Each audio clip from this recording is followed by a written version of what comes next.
अस्सलामुअलैकुम dear friends, welcome back to my channel. उम्मीद करती हूँ कि मेरे सब दोस्त अपने अच्छे कामों में बहुत अच्छे से मशगूल होंगे और आप सबकी दुआओं के साथ मैं भी अल्हम्दुलिल्लाह बिल्कुल ठीक। तो फ्रेंड्स, मैं आज आपके लिए एक बहुत ही इंपॉर्टेंट टॉपिक लेकर आई हूँ, कॉन्स्टिपेशन इन बेबीज़, यानी बच्चों में कब्ज़ की शिकायत। तो चलिए लेट्स गेट स्टार्टेड। मैं आपको बच्चों में कॉन्स्टिपेशन की रीज़न और इससे बचाव की रेमेडीज़ बताऊँगी। सो बच्चों में कॉन्स्टिपेशन की सबसे बड़ी वजह जो होती है वो है पानी का इंटेक बहुत कम लेना। बच्चे छोटे होते हैं और हमारी तरह ग्लास भर के 2-3 बार जितनी भी प्यास लगे इतना पानी नहीं पी सकते, इसी वजह से उनको कॉन्स्टिपेशन की शिकायत हो जाती है। सेकंड नंबर पर आ जाता है केला, आलू और चावल का ज़्यादा इस्तेमाल। जो मदर्स अपने बेबीज़ को आलू बॉयल, केला और चावल खिलाने पर ज़्यादा फोकस करती हैं, इनके बेबीज़ को भी मोस्टली कॉन्स्टिपेशन की शिकायत रहती है। लिहाजा कोशिश करें कि बच्चे को कॉन्स्टिपेशन ना होने दें। इससे बेबीज़ का स्टूल बहुत ड्राई हो जाता है और उनको बहुत तकलीफ़ का सामना करना पड़ता है। समटाइम्स अल्लाह ना करे बच्चे को स्टूल में ब्लड भी आने की शिकायत हो जाती है। तो चलिए इसकी रेमेडीज़ की तरफ चलते हैं। नंबर 1 पर मैं आपको जो बताऊंगी बहुत ज़्यादा इंपॉर्टेंट बात, सबसे पहला काम जो आपने करना है ना, वो है बेबीज़ को पानी का इंटेक थोड़ी थोड़ी देर बाद करवाते रहना है, क्योंकि बेबीज़ 2 से 3 स्पून ही पीते हैं, इससे ज़्यादा वो नहीं पीते।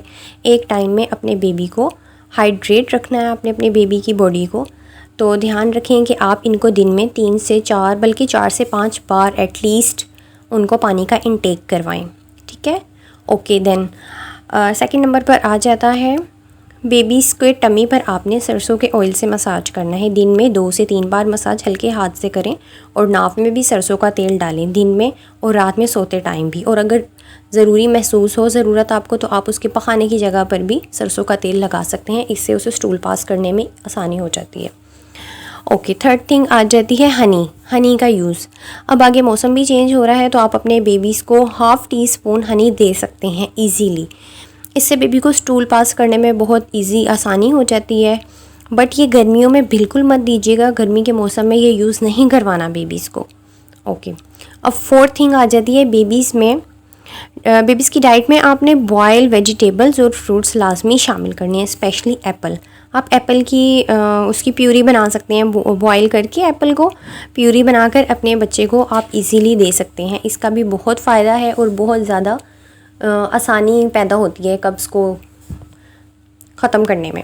5th नंबर पर आ जाता है, आपको मैं ये सजेस्ट करूँगी कि अगर आपका बेबी फार्मूला मिल्क लेता है तो उसको थोड़ी थिन क्वांटिटी में दें। ठीक है, पतला फार्मूला बनाकर दें, इससे भी बेबीज़ को कॉन्स्टिपेशन में बहुत फ़र्क पड़ता है, क्योंकि उसमें पानी की मिकदार थोड़ी ज़्यादा होती है, फार्मूला कम डालेंगे।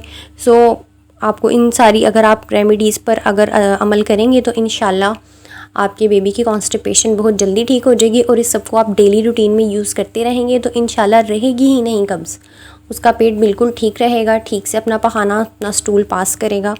ठीक है, तो फ्रेंड्स, उम्मीद करती हूँ कि आज की वीडियो आप सबके लिए बहुत ज़्यादा हेल्पफुल साबित होगी। दुआओं में याद रखिएगा।